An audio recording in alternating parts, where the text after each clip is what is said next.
እንዴት ናችሁ የተከበራችሁ የዩቲዩብ ቻናል ቤተሰቦች? እኔ መምህር ጌታሁን ሶርሳ ነኝ፣ የዚህ ዩቲዩብ ቻናል አድሚን። ከዚህ በፊት በማኑፋክቸሪንግ ኢንጂነሪንግ ሞዴል ኤግዛም ጥያቄዎች ወደ 3 ፓርት ሰርቼ ነበር። አሁን ይሄ ፓርት 4 ነው። በዚህ አራተኛ ፓርት ላይ የተወሰኑ ጥያቄዎችን ሰራለኝ። ጥያቄውን እየቆራረጥኩ የሚሰራው ዳውንሎድ አድርጋችሁም ለመጠቀም በቀላሉ ዳውንሎድ እንድታደርጉ ነበር። ያው ብዙም እንዳትሰላችሁ እየቆራረጥኩ ነው ቪዲዮዎችን ማቀርበው። አንድ ላይ ከተሰራ ብዙ ወደ 2-3 ሰዓት ቪዲዮ ነው የሚወጣው።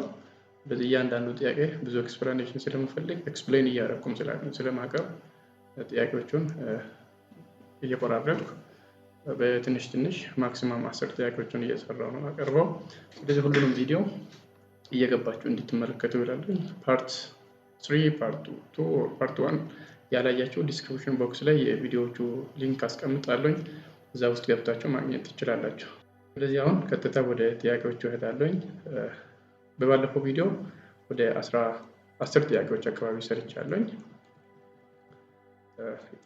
የአሁኑ ቪዲዮ በዚህ ቪዲዮ ከ11ኛ ጥያቄ ጀምሮ እሰራለሁ። question number 11, 1 cubic meter of a certain ethiopic alloy is heated in crucible from room temperature to 100 above its melting point for casting. The alloy's density is equal to 7.5 gram per centimeter cube. The melting point is equal with 800 degrees Celsius. The specific heat, which is 0.33 joule per gram times degrees Celsius in the solid state, and 0.29 joule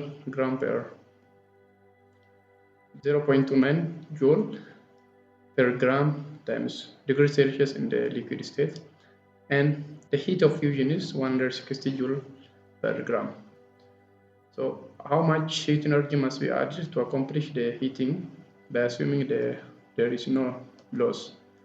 A, 3335 times 10 to the power of 6 joule. B, 3355 times 10 to the power of 6 joule. C, 4235 times 10 to the power of 6 joule. And D, 3443 times 10 to the power of 6 joule. Therefore, from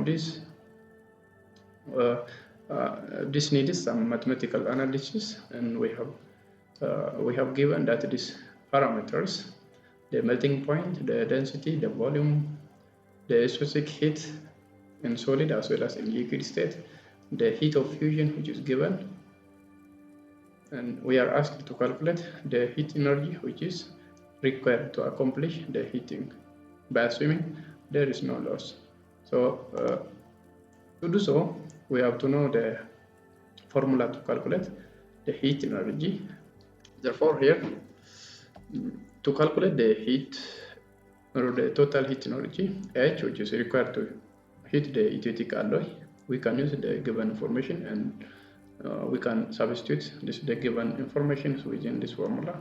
So this is the general formula to calculate the total heat energy, and the total energy or the total heat energy is calculated as density times volume into the specific heat during solid state into the melting temperature, the difference between melting temperature and the ambient temperature, plus the heat of fusion, plus the specific heat during this liquid state into the difference between Tp and Tm, where this Tp is pouring temperature, this Tp is which is pouring temperature, and this Tm is which is melting temperature. Therefore, this is the general formula to calculate the total heat energy. By using this formula, here we have given parameters. The density is given as 7.5 gram per centimeter cube.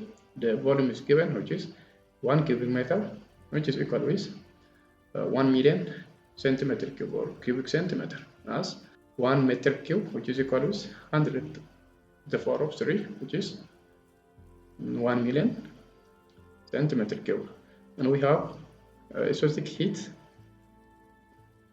during the solid state is 0.33, and the melting temperature, which is 800 degrees Celsius, the ambient temperature, which is assumed as 25 degrees Celsius, and the heat fusion, which is 160, and the specific heat during liquid state, which is 0.29, and we have Tp, which is the final temperature after heating, and usually this is above the melting point. And so here we calculate this Tp as Tm plus 100. Usually this Tp is, or the final temperature or the pouring temperature is usually greater than or 100 degrees Celsius greater than the melting point or the melting temperature. Therefore here we take this Tp, which is equal to Tm or melting temperature plus 100 degrees Celsius.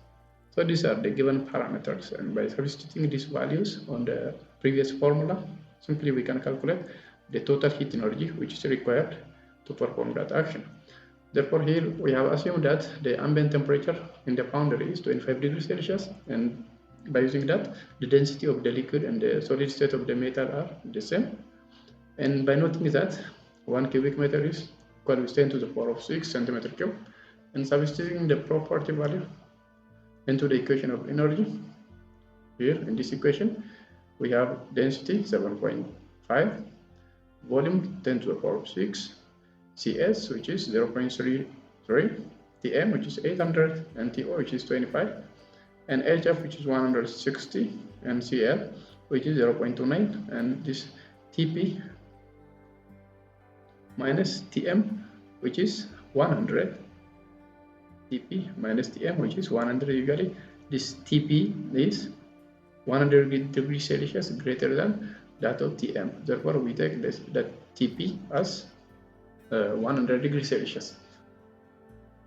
Therefore by substituting this value, and when we simplify this equation or when we solve for this H, we found 3335 times 10 to the power of 6 joule as the total heat which is required to perform that action.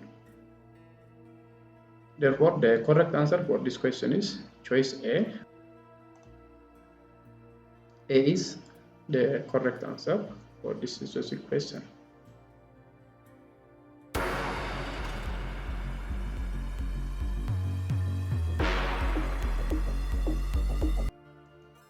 Let's go to the next.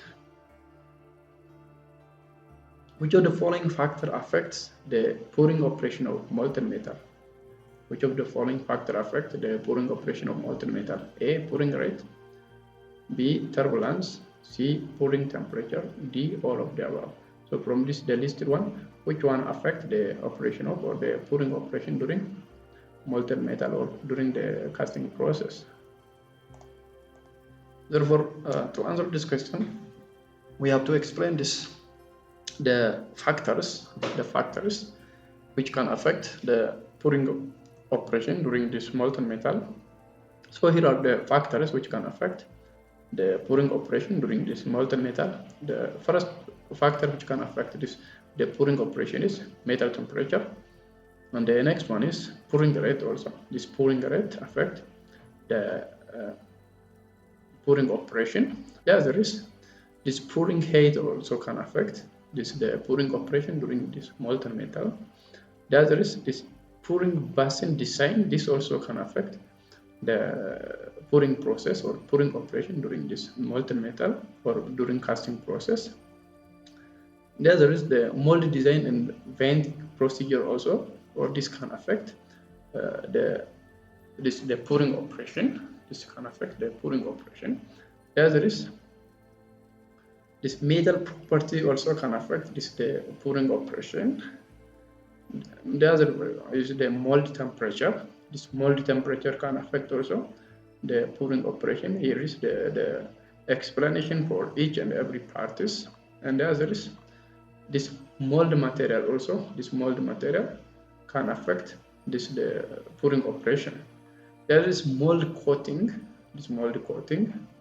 and the environmental conditions. There is worker skill and training can affect also the pouring operation during this mold metal. Therefore, these all can affect, or these are the factors which can affect this pouring temperature. These all are the factors which can affect this pouring operation during this molten metal. Therefore, from this, the factor which can affect is the pouring operation is here, pouring rate. This pouring rate can affect the pouring operation. The turbulence also can affect. The turbulence can affect. This is the pouring operation. The next, pouring temperature also can affect. This is the pouring operation on the molten metal. Therefore, this all the listed factor can affect this the pouring operation. This the correct answer for this question is this D all of the above is the correct answer. This is the pouring rate, the turbulence, as well as this the pouring temperature, all can affect the pouring operation during molten metal. So this D is the correct answer.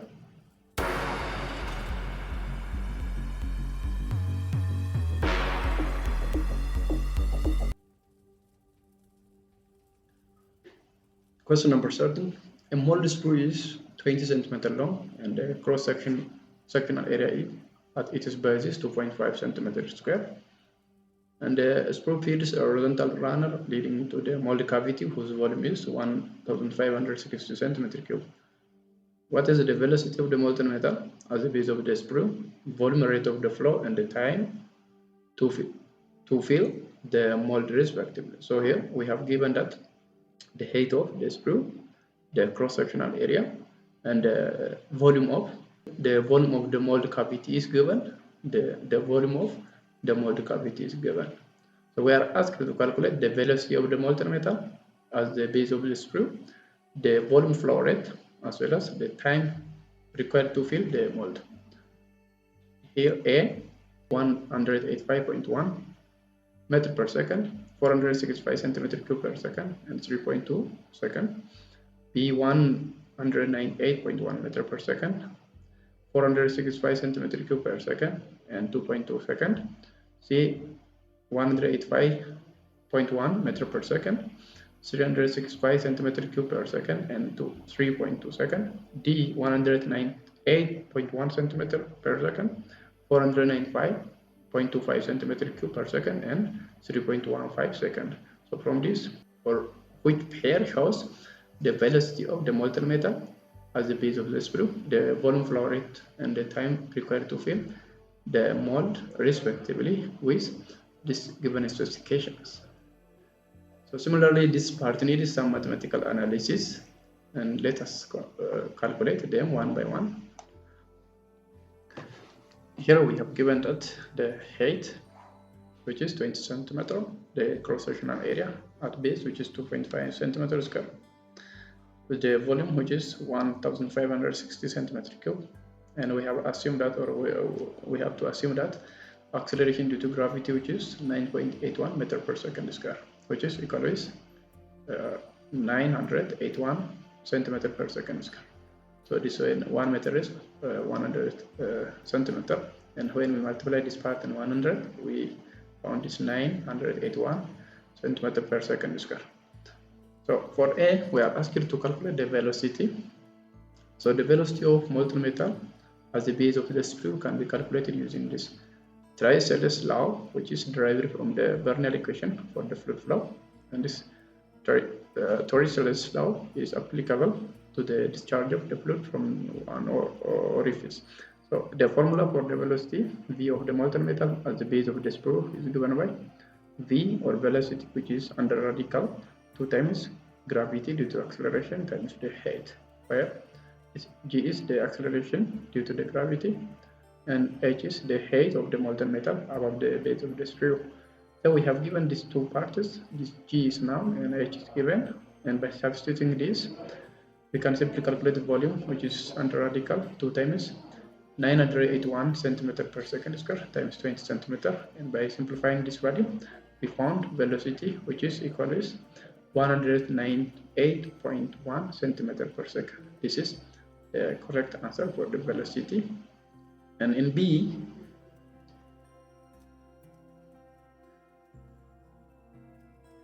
and at B, we are asked to calculate. At B, we are asked to calculate the flow rate. So the flow rate, or the volume flow rate of the molten metal, which is usually symbolized by Q, through the sprue, can be calculated using the formula Q, which is equal to A times V, where Q is the flow rate, A is the cross-sectional area of the sprue as its base, and V is the velocity of the molten metal as the base of the sprue. Therefore, we have area, which is given 2.5 centimeter square, and velocity V, which is already calculated as 198.1 centimeter per second. Therefore, by substituting these values on the formula, 2.5 centimeter square times 198.1 centimeter per second, and from this we found Q, or the volume flow rate, as, when we simplify this value, or when we perform this calculation, we found Q, or volume flow rate, which is 495.25 centimeters cube per second. This is the correct answer for this volume flow rate. And C, we are asked to calculate the time required to fill the mold, and to find the time which is required to fill the mold, we can use the formula T, which is the ratio of the volume of the mold to the flow rate. T is the time, P is the volume of the mold, and the Q is the flow rate. Therefore, the volume is given as 1560 centimeter cube, and the Q is calculated as 495.25 centimeter cube per second. Therefore, by substituting this value also, we found T, which is 1560 centimeter cube over 495.25 centimeter cube per second. Therefore, we found time in second, which is 3.15 seconds, which is the correct answer. Therefore, the correct answer with this pair is choice D, the velocity 198.1 centimeter per second, the flow rate, which is 495.25 centimeter cube per second, and the time, which is 3.15 seconds. So the correct answer for this question is choice D. Therefore, this D is the correct answer. This D is the correct answer.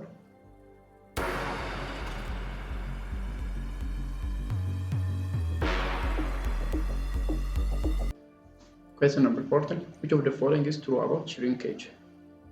Which of the following is true about shrinkage? It occurs A, in liquid contraction during cooling prior to solidification. B, contraction during the phase change from liquid to solid. C, it occurs during thermal contraction of the solidified casting, cooling to room temperature. D, all of the above. So from this, which one is true about the occurrence of shrinkage? So indeed here, to answer this question also, we have to explain this, what does shrinkage mean, and how it occurs. So in shrinkage, it is a common phenomenon during the metal casting, and it occurs as the molten metal transforms from a liquid state to the solid state. And the shrinkage can lead to defect in the casting if not properly addressed. And here are some truths about the shrinkage in metal casting. And there is the solidification shrinkage. This solidification shrinkage is the primary cause of shrinkage in metal casting. As the molten metal cools and solidifies, it undergoes a reduction in volume, and this occurs because metals are generally denser in their liquid state than in their solid state. Therefore, here there is solidification shrinkage. There is the liquid contraction. This shrinkage can occur during this liquid contraction, and before solidification begins, there is a contraction or shrinkage in the liquid metal as it cools, and this is due to the decrease in thermal expansion with decreased temperature. So this there is also a liquid contraction, or this shrinkage can occur during this liquid contraction, and it can occur also in solid state contraction. And the metal continues to contract as it solidifies, and this is known as solid state contraction and is more significant than liquid contraction. And it is responsible for the majority of the shrinkage in the casting. The other is here shrinkage cavities. These shrinkage cavities, if the casting doesn't have sufficient feeding, that means additional molten metal supplied to compensate for the shrinkage cavities or voids may form in the casting, and these cavities are the result of localized shrinkage during solidification. And the other is porosity. This in shrinkage can also lead to the formation of porosity in the casting, And the porosity occurs when the shrinkage is not properly compensated for, and a void or a gas packet are trapped in the solidified metal. And the other fact about this shrinkage is hot tears or crackers. These hot tears or crackers may develop in the casting due to the internal stresses caused by the shrinkage. And these defects often occur in the area of the casting that experience delayed solidification. And there is also other feeding systems to contract shrinkage. Feeding systems like riser and gates are designed into the mold, and the risers are a reservoir for the molten metal that feed the casting as it solidifies, compensating for shrinkages. Therefore, in general, this shrinkage can occur in metal casting due to several factors related to the solidification process, and here are some key reasons why shrinkage occurs. The first one is volume change during solidification. As the molten metal cools and solidifies, it undergoes a phase change from liquid to state, and this phase change is associated with the reduction in volume. And metals generally have a higher density in their liquid state than in their solid state, and leading to the contraction or shrinkage as the metal solidifies. And the other reason or the other situation in which this shrinkage can occur is thermal contraction in liquid state. Even before solidification begins, there is a contraction in the volume of the liquid metal as it cools down, and this is known as the thermal contraction and contributes to the overall shrinkage observed in the casting process. And the other situation in which this shrinkage can occur is solid state contraction also. And this the primary source of shrinkage in metal casting occurs during the solidification of the metal. And as the metal transitions from a liquid to a solid, the arrangement of the atoms changes and resulting in the reduction in the volume. So this solid state contraction is a significant contributor to overall shrinkage occurrence. And the other is localized shrinkage also. This localized shrinkage is not uniform throughout the casting, and these localized areas may experience more pronounced shrinkage, leading to the formation of shrinkage cavities or voids in those regions. And these voids can be detrimental to the mechanical properties and appearance of the final casting. So the formation of shrinkage cavities, if the casting doesn't have sufficient filling, that means additional molten metal supplied to compensate for the shrinkage cavities may form, and these cavities are all areas where the metal has contracted, leaving voids or gaps in the casting. And as there is hot tears or cracks also. This shrinkage-related stresses can lead to the formation of hot tears or cracks in the casting. And these defects occur in the region where the metal experiences delayed solidification and the internal stresses exceeds the tensile strength of the material. The other reason in which this shrinkage can occur is if there is insufficient feeding. And one of the critical aspects of this mitigating shrinkage is ensuring proper feeding system in the mold. And feeding systems such as risers and gates provide additional molten metal to compensate for the volume reduction during the solidification. Therefore, from this about shrinkage, or the statement which thoroughly describes about occurrence of shrinkages in liquid contraction during the cooling prior to solidification is right. And contraction during the phase change from liquid to solid, it is also right. And in thermal contraction of the solidified casting cooling to room temperature, it is also right. Therefore, it's all best describes about the occurrence of the shrinkage, and the correct answer for this is this choice D. All mentioned are true about the shrinkage. Therefore, from this the given this all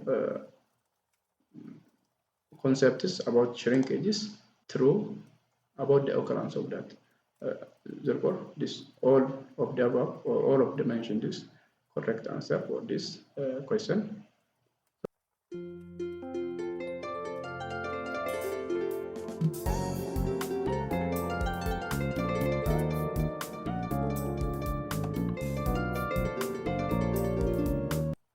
Next, which of the following traditional method of molding is preferred for medium and large size jobs? A. Floor molding. B. Pit molding. C. Bench molding.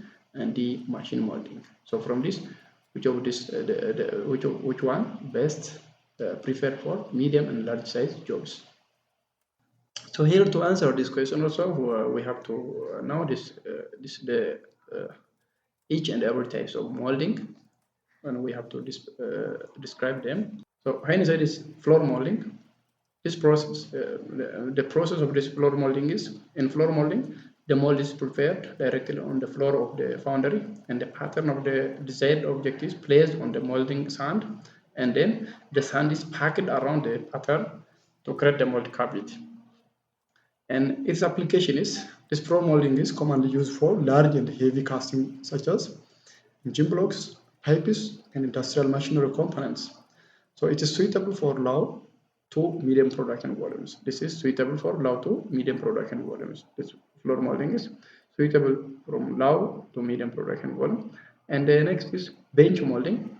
And the process during this bench molding is, it involves creating mold on the bench or on the table, and the molding sand is placed on the flat surface, and the pattern is positioned on the top.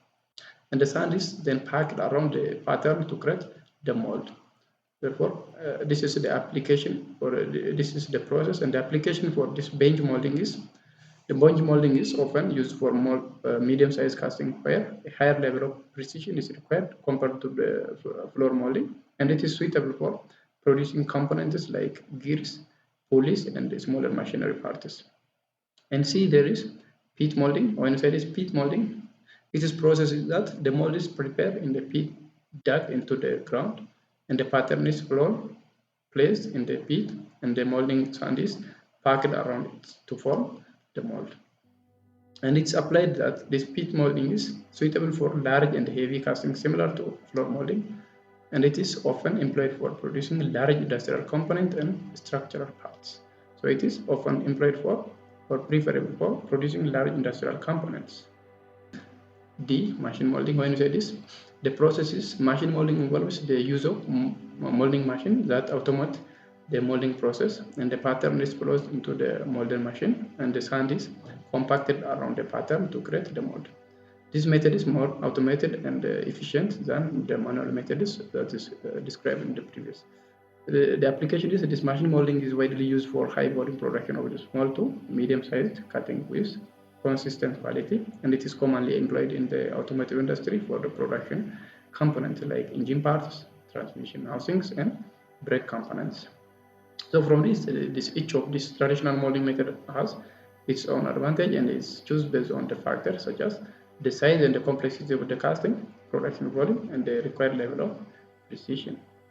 So when we come to our specific question, for the medium and large size jobs, the preferred traditional method of molding is floor molding, which is the correct answer. When you say this floor molding, this floor molding is often chosen for larger casting due to its ability to accommodate heavy and sizable patterns, and it allows for the creation of large molds directly on the foundry floor, and making it well suited for medium to large size jobs. And this method is efficient for handling the substantial material requirements and the complexities associated with large casting, such as engine blocks and industrial machinery components. So this floor molding is applicable for this the production, or preferred for production of this medium to large size jobs.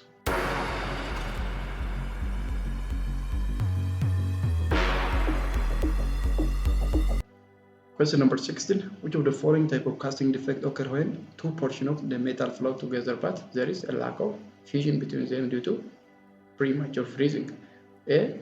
Cold sheds. B. Misrun. C. Cold shoots. D. Shrinkage cavity. So to answer this question, similarly we have to know, or we have to differentiate the defects during casting operation. And here we have casting defect can occur during the casting process and may adversely affect the quality and the integrity of the final cast product. And here these are some of the casting defects. Here the first one is porosity.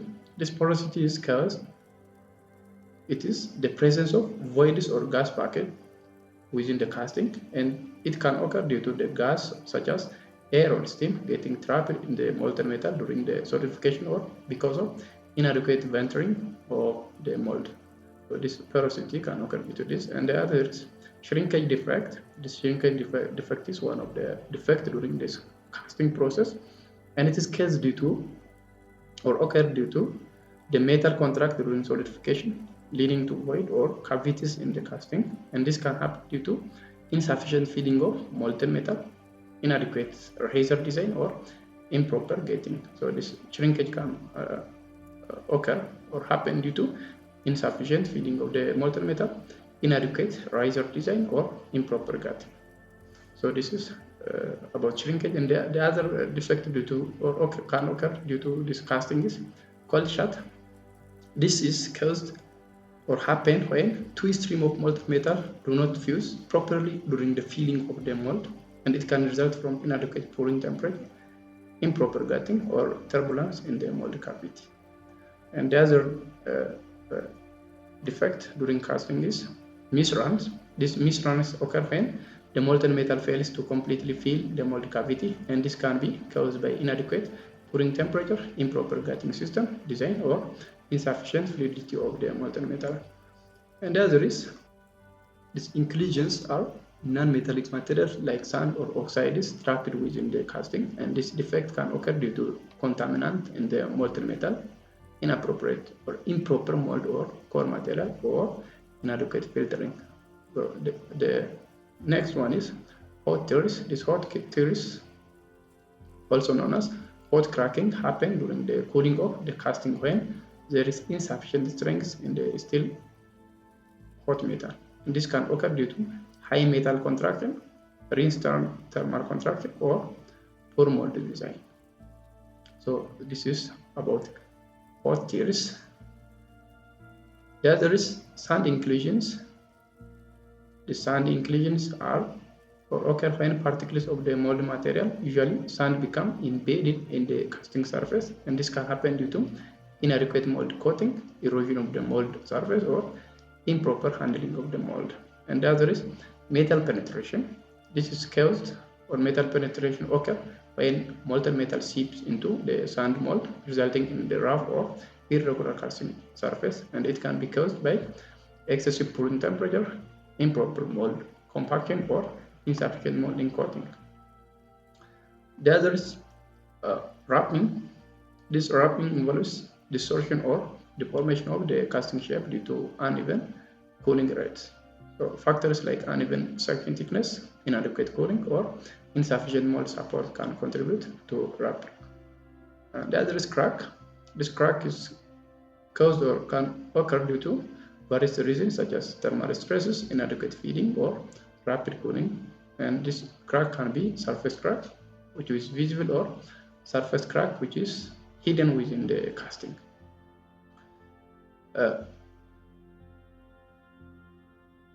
Or subsurface crack, which is hidden within the casting. Efforts to provide these defects can include careful control of the pouring temperature, proper gating and riser design, use of quality mold and core material, effective venting, and appropriate cooling practices. And regular inspection and quality control measures are also crucial to identify and rectify these defects during the casting process. So in general, the casting defect that can occur when two portions of the metal flow together but fail to fuse properly due to premature freezing is known as this cold shut. And this cold shut at choice A is correct answer.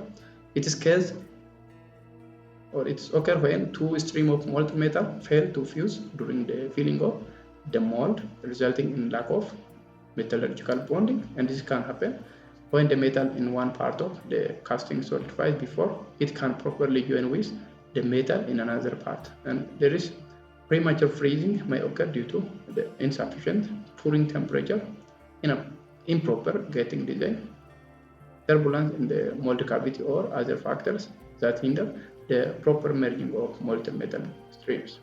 Therefore, this choice A, this cold shuts occur when two portions of the metal flow together but there is a lack of fusion between them due to premature freezing. This cold shuts occur due to this reason.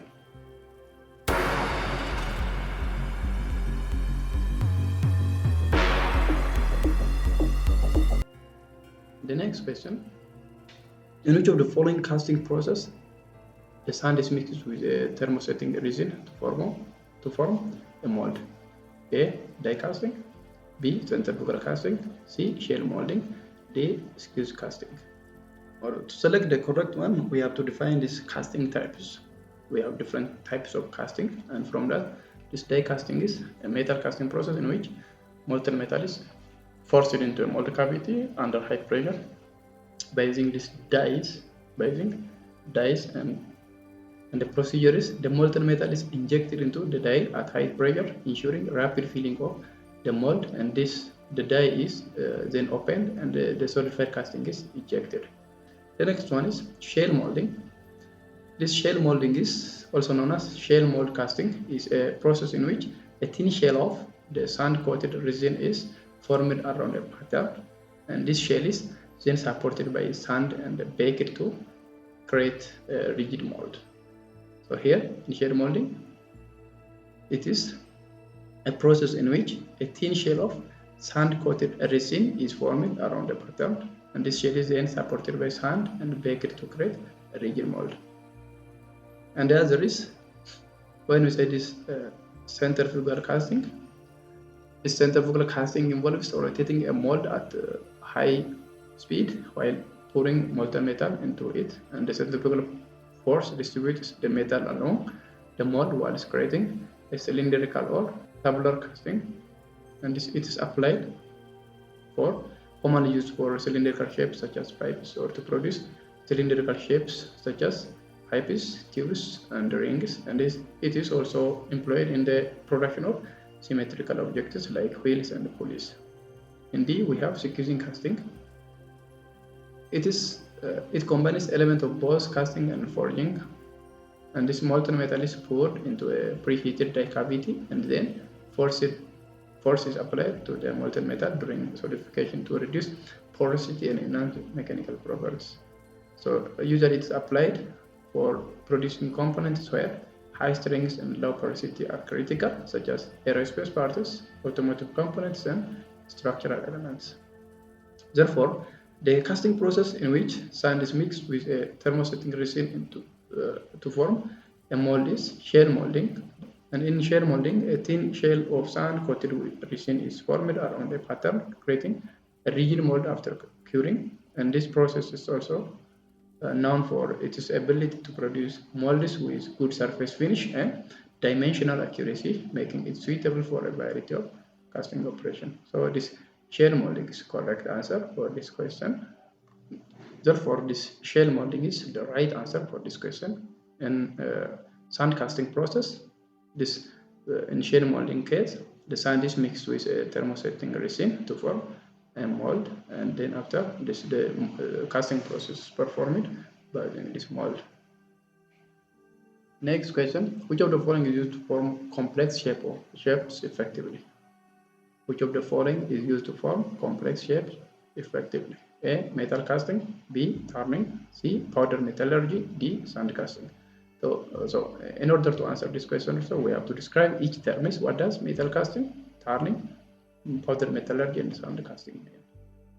Therefore, here, when we say this metal casting, it is a manufacturing process in which molten metal is poured into a mold cavity and allowed to solidify, forming the desired shape. And after solidification, the mold is removed and the casting is obtained. So in metal casting is one of the manufacturing process in which molten metal is poured into mold cavity and allowed to solidify, forming the desired shape. And the other is this turning process. This turning is a machining process where a cutting tool removes a material from a rotating workpiece to create cylindrical shape, and it can be performed on the lathe machine, and various operations like facing, drilling, and threading can be done by using this turning operation. And the other is powder metallurgy. This powder metallurgy involves compacting powder metal into a desired shape and then sintering it at high temperature to achieve bonding and desintegration. And it may involve additional process like pressing, sintering as well as heat treatment, and it's applied, or it is used for manufacturing parts with complex shapes and specific material properties. And some of the areas where we can apply this powder metallurgy is automotive, electronics, medical, and aerospace areas. In these areas, we can use this powder metallurgy. And from the question, here this powder metallurgy is applied for making or for creating the complex shapes. From its application here, it's used for manufacturing parts with complex shapes. So this powder metallurgy is applied for or best for producing. It is best for producing or manufacturing parts with complex shapes effectively. Therefore, from this the given option, this option C is correct answer, powder metallurgy, which is used for producing or forming complex shapes effectively.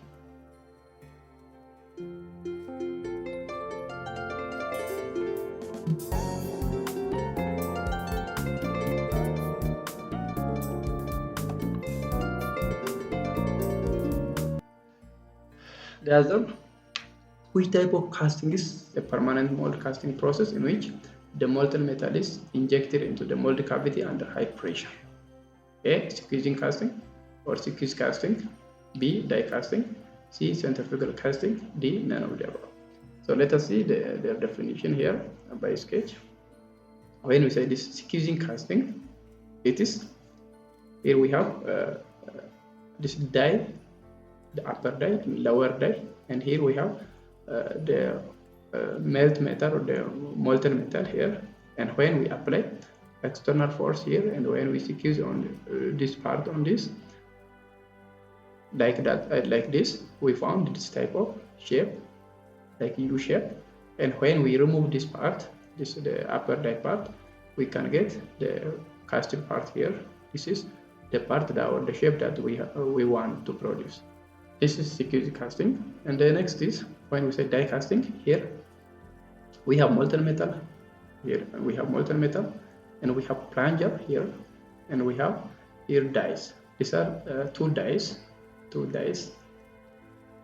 And when we press the plunger, the molten metal starts to fill on this part. And after filling this part, we remove this external force along the plunger, and then we disassemble these dies, and we can get the desired part from this. And when we say this centrifugal casting, here in this there is external force. In this there is external force. Simply we squeeze this part with this one. There's no other force. In this part, in the die casting, we apply the high pressurized force on the flanger to feed this molten metal into this cavity. In the centrifugal casting process, here we have the hopper or the molten metal hopper, and then when we feed the molten metal hopper on this area, in centrifugal case, there is a rotating motor here, and when we apply or when this motor starts to rotate, the molten metal starts to fill on these areas. And summary here, squeeze casting, A, which involve applying pressure to molten metal during solidification to improve mechanical properties. And C, centrifugal casting, which utilizes rotation to distribute molten metal into mold, creating cylindrical or symmetrical castings. And in D, none of the mentioned suggests that none of the process fit the description, but in reality, die casting on choice B does fit the given description. Therefore, B is correct answer. Therefore, this B is correct answer. During die casting process, the molten metal is injected into the mold cavity under high pressure.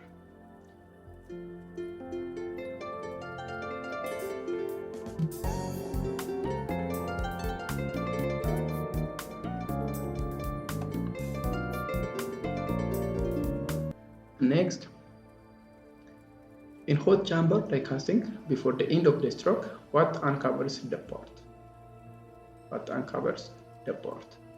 A, injector. B, plunger. C, burning flame. And D, die cavity. So let us see this by the help of the animation for this hot chamber die casting process, how it occurs, or how this hot chamber die casting process is performed. Okay, here this is the process. This is the process in which this hot chamber die casting is occurred, or when we perform this hot chamber die casting process, it is performed like this. Here we have the parts. Here we have, this is the molten zinc.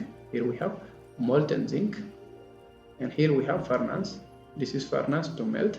This is zinc, and here we have the plunger. This part is the plunger, and this is gooseneck. This is gooseneck, and here there is moving hubs. This part is the moving part, and this is the fixed part. In hot chamber die casting, we have two parts, which one is the fixed and the other is the moving part. And here, when this there is ejector pins also. There is ejector pins. So when we apply the external force on the plunger, when we apply the external force on the plunger, this the plunger pushes the molten metal to the die cavity, to the die cavity, and then this die cavity is designed with that of the desired or the final product, the final product that we want to get. So in this process here, we can get the desired part or desired shape. Here, this is the shape that we want to obtain. Therefore, from this operation here, we can visualize that this plunger is capable of performing this pushing during feeding the molten metal into the die cavity, as well as to uncover the die ports. When we say plunger in hot chamber die casting, the plunger is responsible for injecting molten metal into the die cavity before the end of the stroke, and the plunger retracts or moves away from the die cavity and uncovering the port. So this plunger is capable of performing these activities, and this allows molten metal to flow from the crucible into the chute streams, ready for the next injection cycle. Therefore, this plunger is capable of performing the activity which is listed here. So the correct answer for this question is plunger. Plunger performs this activity which uncovers the port before the end of the stroke. Okay, so this is the video I have for today, and I think this is a long video. Therefore, I will come with the next video, with the next part, with the next video. And thank you for watching this video until the end. And if you are new for the channel, you subscribe the channel and like the video, comment on the video, and share the video for your friends.